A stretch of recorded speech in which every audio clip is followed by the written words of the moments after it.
Regresamos con más informaciones aquí en Noticias 24. Bueno, el presidente argentino Mauricio Macri afirmó que el impacto negativo en los mercados tras la victoria de Alberto Fernández en las primarias muestra que el kirchnerismo no tiene credibilidad en el mundo. El gobierno anunció que prepara medidas para contener la crisis económica. Para profundizar en este tema, ver también cuál es el efecto que puede tener en nuestro país, nos acompaña Cristian Echeverría, director del Centro de Estudios en Economía y Negocios de la Universidad del Desarrollo. Muchas gracias por estar aquí. Hola, Pati, ¿qué tal? Buenas tardes.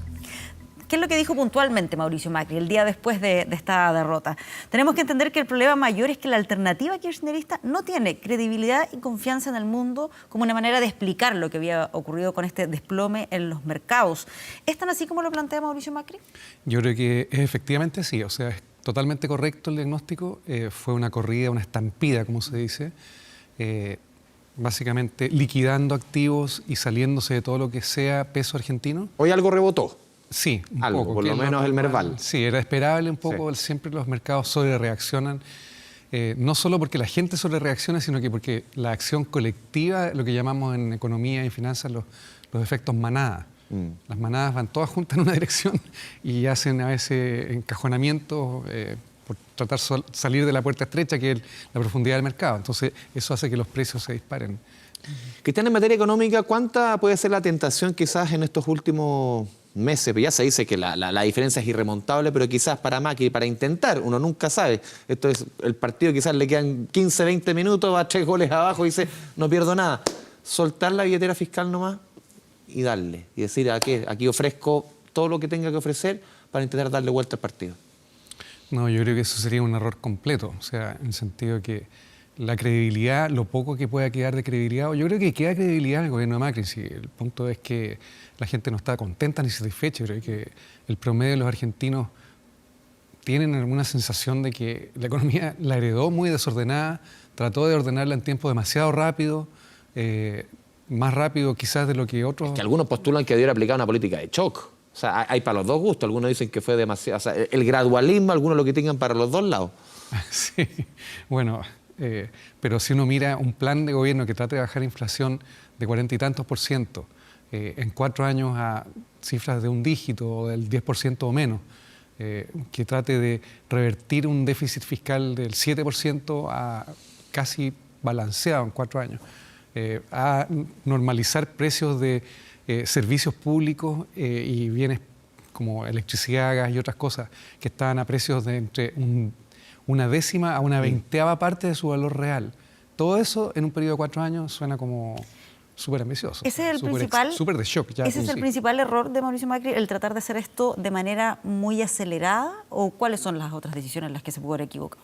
No, económicamente yo creo que, por un lado, lo ambicioso del proyecto, por otro lado, la quizás sobreestimación de la capacidad política que tuvo el gobierno, efectivamente fue menor la que tuvo que la que esperaban tener, de manejo de expectativas y de conducir la frustración, porque sin duda ordenar el país iba a generar un proceso de frustración económica para muchos sectores.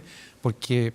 Porque ordenando la economía, los beneficios de un nuevo crecimiento iban a empezar a verse tal vez con suerte, si el programa se hubiera cumplido en los últimos años o par de años máximo. Pero es una falta de manejo, es una subestimación realmente de que el hoyo negro que tenía la economía era mucho mayor del que ellos creían, o sencillamente el poncho le quedó grande. Algo de eso, o sea, decir que no tuvo la conducción política, es decir, que en un aspecto tuvo falencia. Ahora, yo personalmente, esto lo he dicho otras veces antes, que creo que hubo un error clave también, crucial, así un talón de Aquiles, el Banco Central, exactamente. Es decir, se perdió el momento óptimo, los primeros 3 meses de gobierno, de haber mandado una ley de autonomía del Banco Central que se hubiera aprobado sin problema. ¿Cómo hubiera cambiado quizás la figura? Explícanos un poquito ese escenario. Habría cambiado completamente la credibilidad de su programa económico, un Banco Central independiente. Por ejemplo, cuando ocurrió la sequía durante el 2017, a fines del 2017, y que estaba en un programa de baja de inflación, el Banco Central no habría dudado en ese momento de continuar con tasas de política monetaria contractiva. ¿Para qué? Para desacelerar el crecimiento de la demanda agregada en forma gradual, pese a la mini recesión técnica producto de la sequía. Y eso habría sido un golpe, un espaldarazo de credibilidad que los mercados no habríamos visto las turbulencias que empezaron el año pasado cuando el tipo de cambio subió de 20 o 21 a 40 prácticamente en un mes y medio, que fue el comienzo del fin de la sostenibilidad del programa económico de Macri. Ahora, ¿qué es lo que se puede proyectar? Se ve validado nuevamente en esta segunda ronda de evaluación. ¿Qué es lo que se puede proyectar en caso de que ya se confirme en la elección lo que vimos en estas primarias y que Fernández y Fernández asuman en el poder? Lo digo porque estuve leyendo hoy día. Claro, una de las dudas es si acaso van a cumplir o no con el dinero que les prestó el FMI. Yo creo que ese es uno de los aspectos preocupantes, o sea, pero hay varios otros preocupantes. Es decir, qué es lo que hagan con la inflación en Argentina. Creo que es tan preocupante como lo primero, con la relación con el equilibrio interno, que se llama. Un gobierno con algún tono populista, porque yo me atrevería a decir que Alejandro Fernández quizás mirando, Alberto Fernández quizás mirando la experiencia, o sea, la economía que hereda tiene menos grado de libertad para desbandarse. Menos holgura. Claro, mucho menos holgura. Entonces, pero igual, uno puede pensar que va a tener un tono mucho más populista que lo que tuvo el gobierno de Macri, y eso yo creo que va a ser adverso para el país en el corto y mediano plazo. Claro, porque otros dicen, bueno, acá se supone que quien va a asumir es Alberto Fernández. Lo digo porque ayer lo comentábamos con un analista y él decía, no es lo mismo que Cristina Fernández. No. Lo equiparaba o daba como ejemplo, que si lo comparamos con la política chilena, parecido a José Miguel Insulza o Araldo Muñoz. ¿Coincides con esa mirada Sí, y qué efecto podría con esa tener? Mirada. Ahora, él es parte de una coalición política en la cual está Cristina, que no es menor, y la coalición política es peronista. Entonces, si la historia económica y política... Ahí puede salir cualquier dice cosa del algo, peronismo. Claro, O sea, hay literatura económica. exactamente. Entonces, tiene un poder... O sea, 2 puntos trazan una recta y 2 décadas trazan más que una tendencia.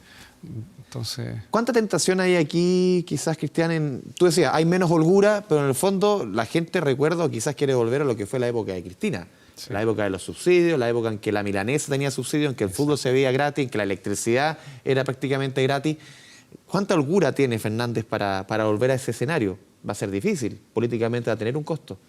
Va a ser difícil volver a ese escenario. En verdad, claro, puede lograr dar un ímpetu a la economía inicial, pero no va a durar mucho sin que Argentina empiece a experimentar inflación creciente. O sea, es un cinturón bastante más apretado que el de Cristina. O sea, ya no se pueden dar esos lujos. Y con niveles de deuda pública como proporción del Producto Interno Bruto altos. O sea, la deuda pública es 80% del PIB hoy día. Porque hay analistas que dicen, a ver, ayer conversamos justamente con Pablo Lacoste, decía, no, él no es un títere de Cristina. Hay otros que te dicen, sí es un títere de Cristina. En el fondo, ¿cuánto va a tener de independencia para poder soportar como presidente de la República muchas veces las presiones de un kirchnerismo muchas veces muy apoyado, por ejemplo, por el sindicalismo en Argentina, que es muy, muy fuerte, muy distinto a lo que es acá. El sindicalismo te mueve una elección, te mueve una economía, te puede paralizar una economía. Paraliza puertos, aeropuertos, los paros ferroviarios que vivimos, bueno, en fin, o sea, son muy poderosos, efectivamente. ¿Cuánto puede influir eso, quizás esa presión, en un segundo gobierno que tú decías, va a tener el retorno del kirchnerismo, claro, que va a tener una holgura, un sector de holgura económica bastante más acotado? Bueno, la historia económica de Argentina muestra que el poder desmedido ha superado todo lo posible y concebible de lo que es respeto de límites de conducción económica o de equilibrios fiscales o de equilibrios inflacionarios, en fin. Entonces, yo la verdad es que lo veo con bastante preocupación. O sea, no veo en las partes más duras del peronismo en Argentina una disposición a mantener la economía inserta en lo que se llamaría un equilibrio de relaciones financieras y de comercio internacional sana con el resto del mundo. O sea, de hecho, tiene una vocación casi autista, digamos, de, bueno, este es el estilo argentino de hacer las cosas y lo seguiremos haciendo así. ¿Cuál es el efecto que puede tener todo esto en nuestro país? Ayer escuchábamos al ministro de Hacienda que él hablaba de un efecto acotado en nuestra economía. Mira, tiene, yo diría, sí, un efecto pequeño, porque Argentina, hoy por hoy, no sé, son 800 millones de dólares anuales que exportamos, palidecen contra los, no sé, 2.500 de Brasil y otros tantos de México, en fin. O sea, es un socio comercial chico. Y las inversiones ya están diversificadas en otros países, chilenas. Sí, pero puntualmente hay algunas empresas como Cencosud y otras que tienen exposición a la economía argentina, digamos, relevante. No digamos que las va a hundir financieramente ni nada, pero si la economía argentina sigue hundiéndose, la verdad es que eso va a afectar adversamente el valor patrimonial y bursátil de esas empresas. Se nos va el tiempo, Cristian. Que A de ver, paso son fondos de pensiones nuestros también, que algo invierten. Entonces, a uno siempre le llama la atención cuando uno se fija en el derrotero económico argentino en las últimas décadas, una facilidad impresionante como país rico que son, de levantarse, caerse, levantarse con una facilidad que uno dice que envidia poder levantarse. Fueron el granero del mundo, después una potencia agrícola, pero impresionante. Hoy día, ¿tiene esa capacidad Argentina para levantarse como la tuvo en los 90, la tuvo también a principios de los 2000? ¿Hoy día tiene esa capacidad Argentina para levantarse con tanta facilidad? mira, yo diferencio en la capacidad real por el lado de los recursos humanos, el nivel de educación, la tecnología que tiene Argentina, el know-how de muchos aspectos que son lo que llamamos estas economías naranjas, azules, sofisticadas, de tercera generación. Y esa economía tiene en verdad un potencial enorme y lo va a seguir teniendo pese a los ciclos políticos. Sí. Y por eso es que los mercados votaron a favor de Macri, porque creyeron que Macri realmente iba a tomar el derrotero que corresponde a una economía G20, no olvidemos, un país está entre las 20 economías más grandes del mundo. Sí, aunque de G20 le va quedando poco. Claro, G20 menos. Claro. Cristian Echeverría, director del Centro de Estudios en Economía y Negocios de la Universidad del Desarrollo. Muchas gracias, como siempre, estar aquí en Canal 24 Horas. Gracias por acompañarnos. Gracias.